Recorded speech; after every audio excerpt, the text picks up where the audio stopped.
Grüezi and hello to the Studio Lookout Salon podcast. Today, sitting next to me is Annabelle Schneider. Annabelle Schneider is an award-winning Swiss-born and New York-based dual experience designer and brand strategist with an accomplished background in branding and spatial installations, physical and virtual, with a strong focus on well-being. How does that sound to you, Annabelle, when you hear about yourself, how you describe yourself? Oh, that's very well written. Very well written. Very good. So, I'm glad you asked the question, because if you just ask me who I am, I would actually not know where to start. Is this also part of your creative process, to not knowing where you end up when you start a project? That is certainly part of it. But I have a vision. I always have a vision. Otherwise, I would not start. But I'm driven by changes and observation of social cultural changes, especially how people change, how the environment makes us to change. Everywhere where we consider challenges, I hope to find opportunities and make something better. So it's a driver. It's a driver. I remember almost 10 years ago when we met, you explained me on a car ride from Lörrach to Basel about your experience you had in Las Vegas, where you did some research in a certain établissement where you tried to find the possibility to link physical closeness or bringing it to the virtual realm. How was that? What was the project about, or your research? Well, I applied for a research grant because I wanted to research why we're not going to clubs anymore so often, like the next generations, because clubs were dying.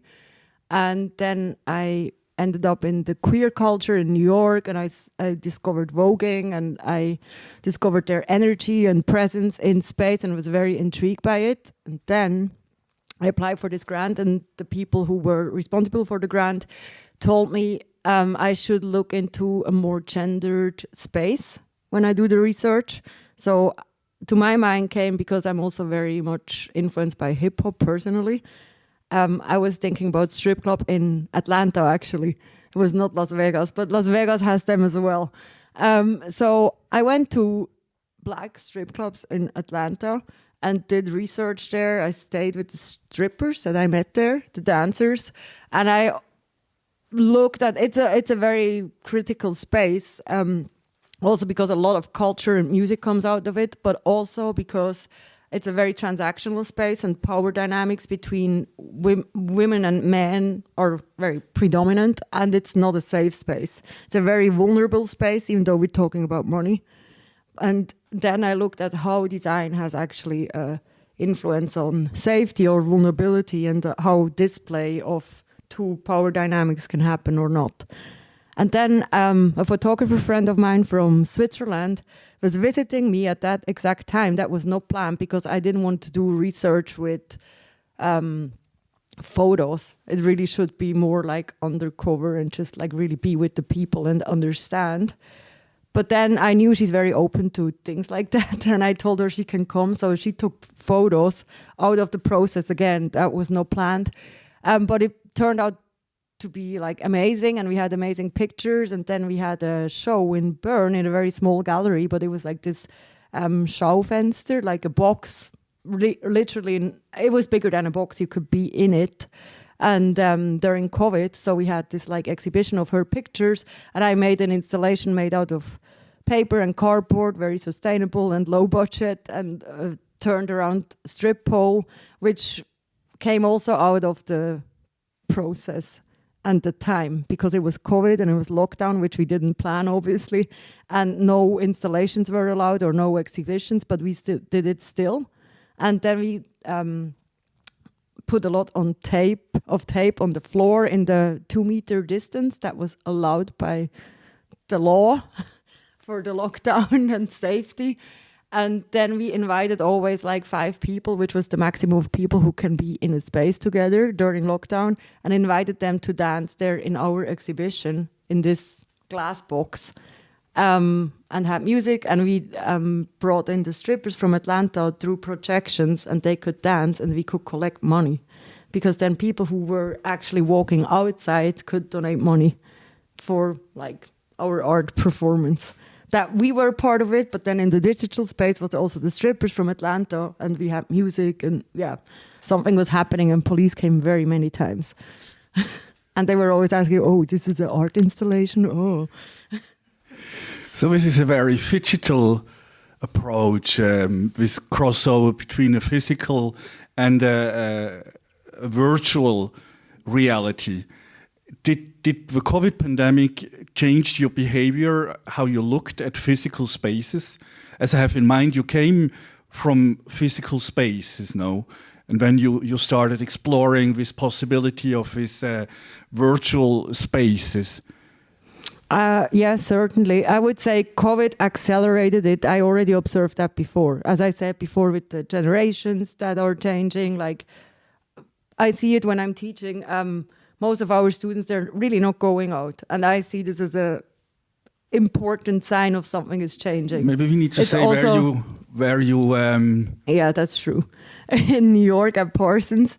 And it's just a given. It's also statistically proven that Gen Z is the generation with the least sex. And this is also an alarming thing, because it affects our mental health if we lack touch, if we lack physical closeness, and all these insights or inspiration for me, or like questions why or how can design or like a physical space bring us back together as a community. But what is the programming? Why are we going there? Instead of just everything digital, and it's very convenient, and we can have our multiple identities in the digital, and like have our like avatars and everything, and controlled connections of like how we're talking together, and it's not spontaneous, it's not authentic. We can control everything in the digital with filters, with ChatGPT that tells you what to say, all those things. But how do you see this barrier of physical closeness and the virtual spaces? Can these virtual spaces be more inclusive, more safe, or is it also danger to being exposed to a certain vulnerability, I would say? Or how would you, do you see any transformation of having physical interaction in these digital spaces? Is that possible in the near future, or what do you think? Smelling, touching, everything? Well, I applaud both spaces for what they are and exactly what they're not. Like, you know, in the virtual space, you don't have gravity. You can play with scale. You can play with all these fantasies. A world doesn't have to look like a world as we know it. And that's beautiful. And there's a lot of potential for actually creating something that we're lacking here. We can also build way faster, way different. Just in this way, I think the virtual is good and should stay the virtual. But I always hope the virtual has a trigger point that eventually brings us back here to the present in the physical. And with safety, that's a good question. I mean, it really depends what are you doing in a virtual space, and how do you interact with people, and what's their intention. It's very difficult. There's for sure danger too. You know, like I'm thinking of younger people who meet people that was already without virtual spaces, just the internet, when people met way earlier and they got to know somebody. And then they met this person and it was completely somebody else, and they were lost because they didn't, It's dangerous, of course. And maybe it's getting more dangerous when you come to the physical, but I still think we need to take this risk. And then I think the physical should be much more tactile and much more the celebration of craft and tactility and actually the art of making and the slowness. Because in the digital you have so much fast-paced things, which is maybe also good because it's unfortunately just the time we're in. But then we celebrate much more, or learn to appreciate the ritual and the wisdom of how to actually make things and how to engage with things that cannot be replicated in the virtual. And I think that's also something healing and very important the longer we go. So here your focus is also a lot on mental well-being through digital possibilities. Yeah. Do you really think it has, you said with fast pace and everything, acceleration, do you see a trend going down to a slowness, to a more sustainable way? How do you include sustainable factors like social sustainability into your projects? Well, seeking for the natural and seeking for the authentic and maybe also the imperfect. I think because in the digital, everything with the algorithms, with AI, with a lot of those things, everything becomes very homogeneous. And it's just everything is perfect, quotation mark. And I think with the seek actually of, yes, going, I don't know if it's necessarily slowness. It's just slower than digital. But probably also not, we are trained, we have such a short attention span, we don't have the patience to be forever like, okay, very slow. And maybe it's more about ritual and you constantly go back again, and repetition. You go back to places that are on purpose very different or do on purpose something very different. And, you know, I also think jobs are changing, or I met a friend recently and she worked something completely else, but now she's becoming a trainer in tree hugging. And my other friend was like, this is so weird. And I'm like, I actually don't think it's so weird. You know, maybe 10 years ago, we were all probably reacting like that or saying, oh, it's something so spiritual and far away from the ground here. And like, what are you doing? But I think that's just a sign of the time we're in, that we're all looking for more closeness to nature, but it can be also the closeness to our nature. Like when people are meditating, like you want to connect to your breath again, or you want to have closeness to what is nature. You want to have closeness to a tree, or sometimes you don't have closeness to a tree, so you need to find it different. But closeness to a tree is something different than having closeness to other people. Isn't it just something which allows you again to be in a kind of a bubble where you are for yourself? You know, I mean, it's very self-centric when I go hugging a tree. I mean, the tree might not like it, I'm hugging him. But if I want to hug another person, I just heard about also these young people in these social medias. They are not, you just said it before, we are no longer going to clubs and everything. This social interaction is no longer happening in the real world. And that gives them a kind of a barrier, which a lot of things, also the pandemic, of course, has shown us the vulnerability of being close. But I think for younger people, nowadays it's very intrusive almost when someone touches them, like also in a very friendly way without any sexual hint. And I think this is something which is very difficult to see, because I think we lose a lot of our inner peace when we do not allow anymore to be touched or to be healed also through kindness. And I think also the beauty of imperfection you just talked about. I think with young people, I'm in my 50s, you're a bit younger than I am. So, but still we are not the generation who grew up with all these possibilities in the digital world. So as I see you, as I just said, when you started telling me about this project where you had with these queer people, when it went to the strip clubs and everything, where you wanted to try to find what's really going on, where is the frontier, maybe even in invisible frontiers. I think it's super interesting. You ask this kind of questions. Do you also talk to younger people about this? Do you teach them in your lectures at your school? How do they react? When I'm listening to you, I mean, it's super well. Yeah, it's a good perspective.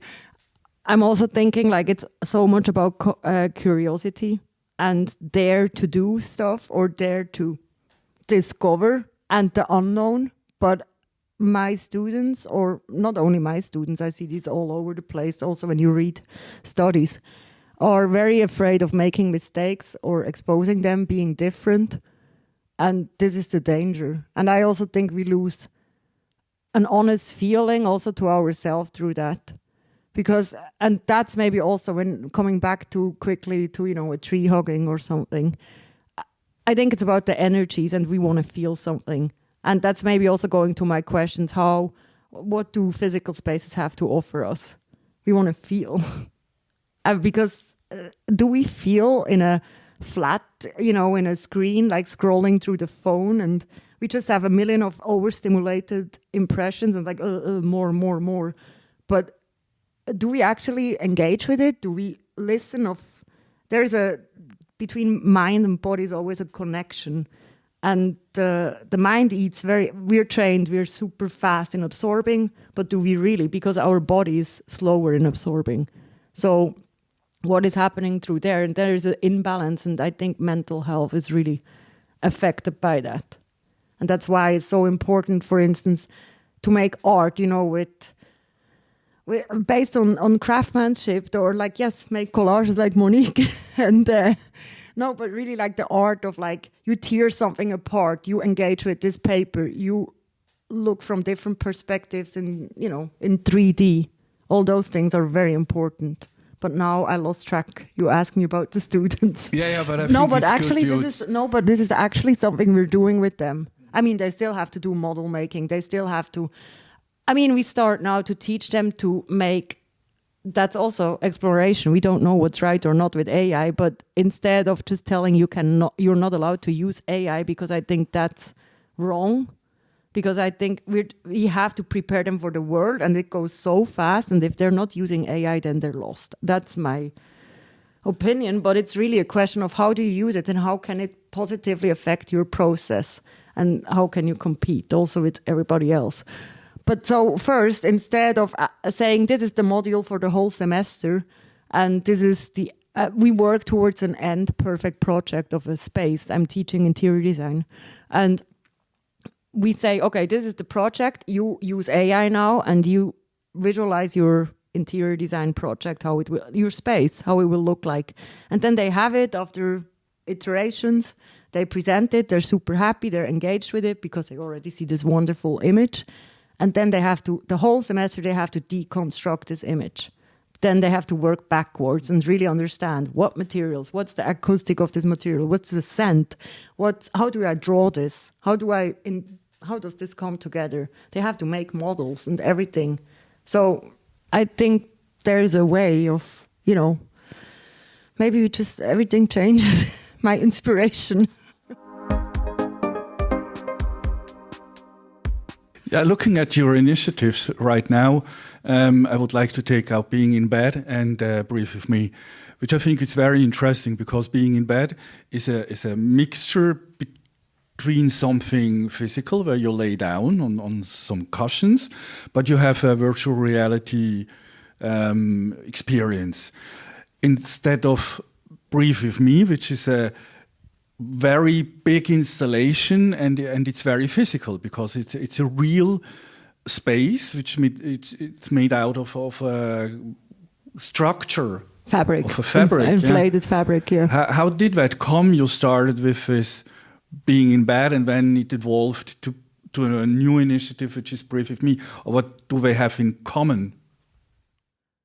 I think the contrast and exactly this duality of physical and virtual, like obviously with virtual, I use the most extreme tool we have right now, which is really you put the blinders on and you're very for yourself. You're with the mind somewhere else. Your body is still in physical space, but you don't see when you're in it, what people around you are doing. So it's nothing for community. It's really just for yourself. The Breathe With Me is with fabrics. It's very tactile, and it's very about the active, holistic breathing, like a movement and motion. And it's very communal, but you're also for yourself. Music is also a huge part of your work. Soundscapes. Yeah, because spoken words, I would also say. Because that's maybe also personal. I think music is a guide for my whole life. I always need music. It's a safety. It's also nostalgia. But it also can, every feeling is valid, and I think we should feel every feeling, and music can help you to, sometimes also when you're angry, maybe you have to listen to very loud music to just release. Or some, like, it's very personal, but I think music is, in all our lives, should be kind of a guide subconsciously sometimes, but it's like the soundtrack to an experience. Do you think artificial intelligence could help us in mastering our emotions through whatever virtual soundscapes, visuality? Would you use artificial intelligence in one of your next projects as a core part of your work? Well, I use artificial intelligence for the process, similarly as what I just said, as we do with students, or as in a way of how I think we're moving along and why it also can be beneficial, or it should be, and we have to find that way. But I would never, ever use it for emotions. I think it doesn't work. I hope it does. I hope it doesn't work. Never. And no, it's, again, imperfection. I think we need the imperfection in the physical space or for an experience, and it needs to have space for spontaneity, for dialogue, and to dare to be different also. Or to feel something different as you. I don't want to be dictated by AI what I should feel like, no. Don't you think that artificial intelligence sometimes also could give you a kind of an input you do not have? Especially when you look at it, when you say these young people do not go to clubs anymore, how do they communicate with each other? It's all through these technical possibilities we have nowadays, which is different when we grew up. I mean, we played outside together. Today we are in all these virtual worlds, which you said before. I think it's also interesting when you can go into worlds which you cannot have in reality. This is also something I think when we talk about mental wellness care, people with disabilities, either they can, for example, being in bed, I think something is super nice here. You told once when people are tired, being in bed for a very long time, or even cannot leave a bed anymore at all. So you can give them, with your art, also something back which can be very healing. And I base that again on the senses, like designing with senses. So VR is very visual and hearing focused. It's all through the ears and the eyes, and then it happens in our mind. Whereas the physical installation is very tactile, or it should become much more tactile.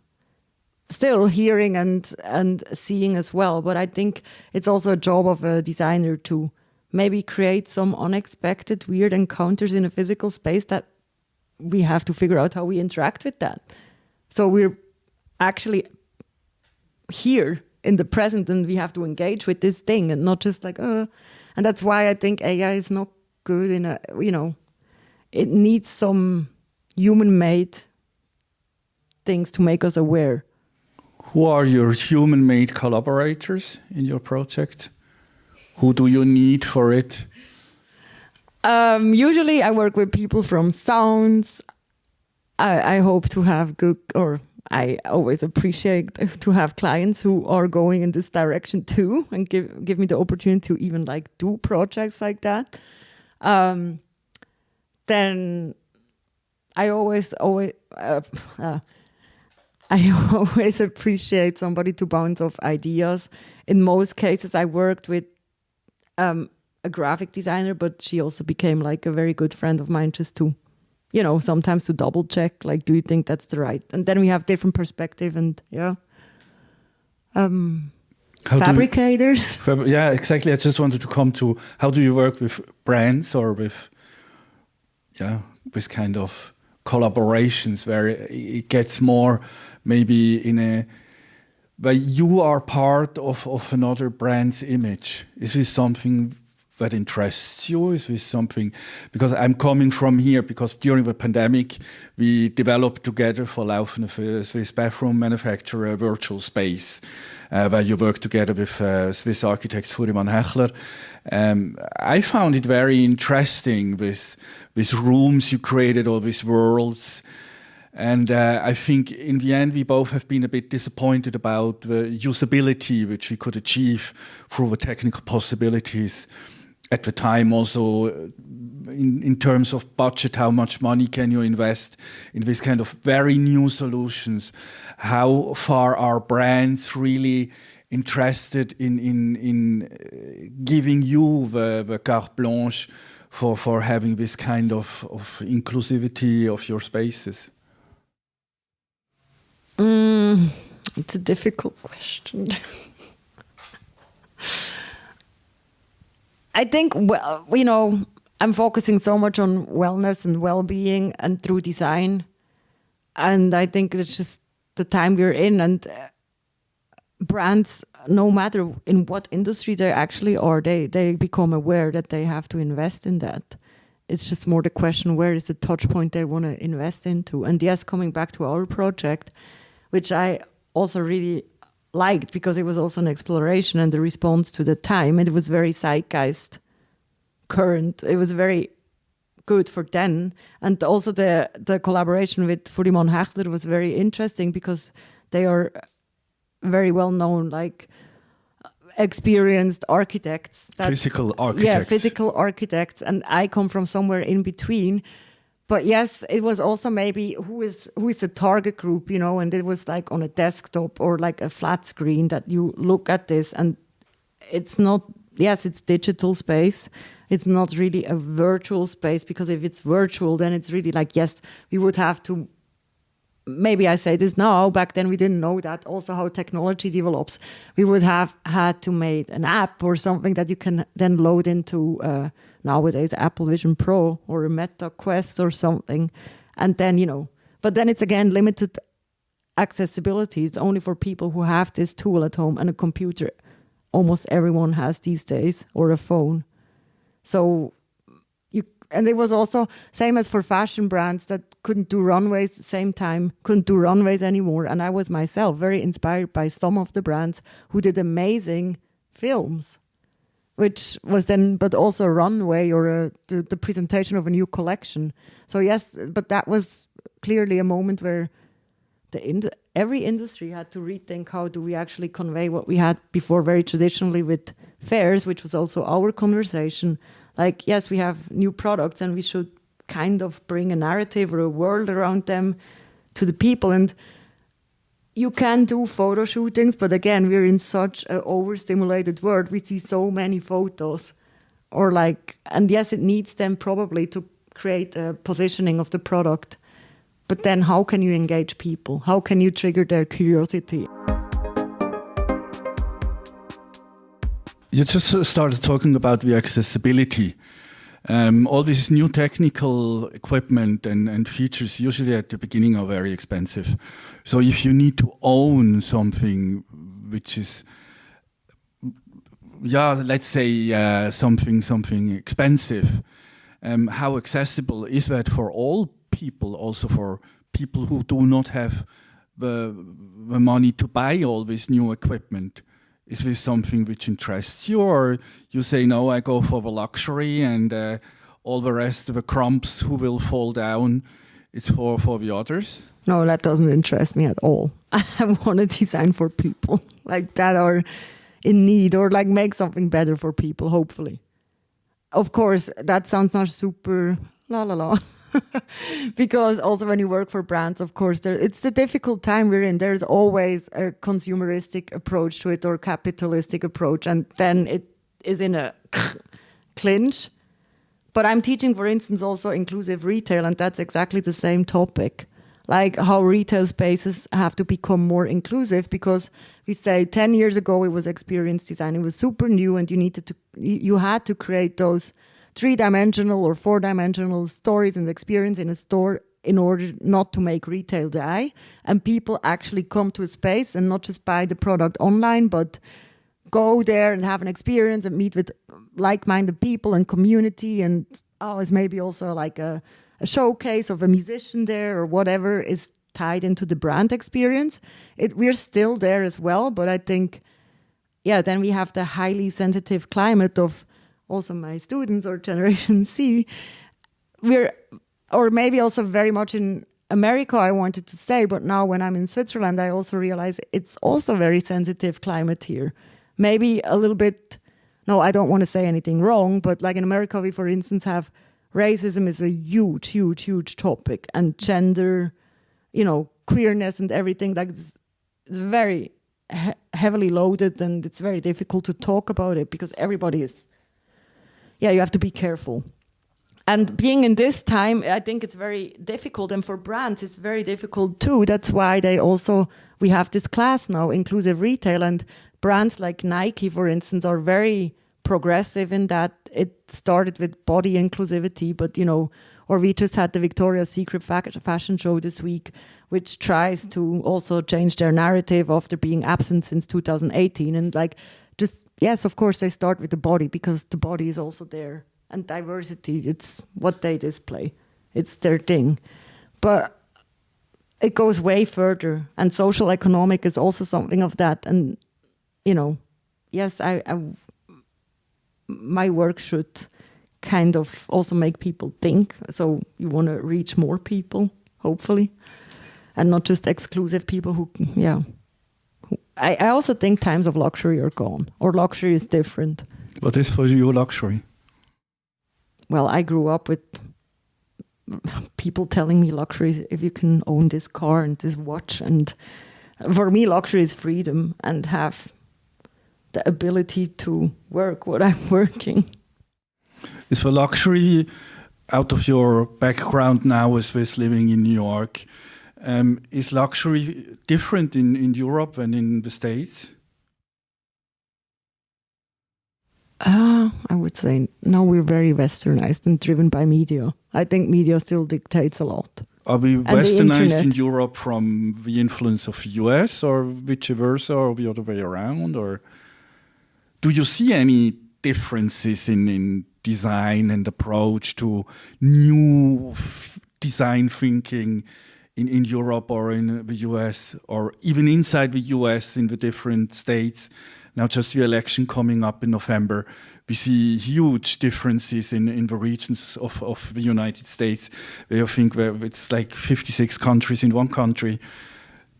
So, I mean, yeah. Are you living in a bubble in New York? Yes, somehow. Yes, of course. That's also why I like it. No, it's true though. No, because the whole US is so big. It's huge. It could be many, many different countries. We cannot forget that. So it's difficult to just talk about the US.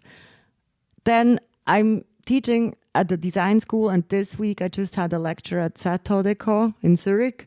And before the lecture started, I had a long dialogue with the lady who hosted it. And she was talking about circular, or like how they're using food waste and how even students bring back food they're not using anymore for their cafeteria, where they can even the food is recycled or kind of reused. And then I was thinking, this is extreme. I wish we don't have this at Parsons. But then I was thinking, oh my God, America is so bad. And yes, in large scale it is, and it's not a topic. It depends also, yes, with the political debate and where's your perspective and what is your education, clearly, and what is the media telling. You can completely ignore that topic of climate change. But then Parsons, we also have the rule that we only can build models from used cardboard or found objects that students find on the street, and then you build a model. It's not illegal, but it's not, how do we say, students cannot buy foam board anymore, for instance. Foam board is banned. All those things. So there is also, and we have a healthy materials lab that's the strongest research thing in America. That's all about new materials, or not reused and healthy materials, as it says. It's for you. Sorry, it's just what I'd like to go into. Is it for you teaching design also a political choice or decision, or are you kind of a decision maker also in terms of political influence or opinions when you teach? Yeah. And because I think a designer has a huge impact on the way, on the decision he makes, the way we live. Because look at the packaging, look at, throughout the whole process, we make so many decisions. And Yeah, I mean, I was talking to a girl that used to study with me, and she's working now at a huge experience design company in New York, but they're doing experiences all over the world, also restaurants and everything. And I looked at the project of her. It looks amazing. But then I asked her, like, why did you use all this material? Like, and I'm not the best one in always just using, you know, like super sustainable materials, but I try, because everybody, in whatever you're working, I think nobody can save the whole planet, but I think we all have a responsibility in what we're doing every day, and what we should know best, at least make there some ethical decisions. Like, look in your spectrum before being overwhelmed by the whole mountain from everything, because it's era of crisis. And then she said, yeah, I never heard about that. I was like, what? We were together in class, and we had a class for 3 semesters called Sustainable Materials. Of course, we talked about this the whole time. It's like, no. And then I was like, yeah, it's probably because of budget. And also, yeah, it's the problem, because I experienced that myself. Sometimes you design a space and then you want to educate or like show your clients, give the options. We could also work with this tile or with this tile. But then the less healthy tile is way more way cheaper. And it's unfortunately still the case. Or then there's everywhere a lot of greenwashing with labels that you have achieved to get some products. And it's good we have this awareness, but it's still a long way to go.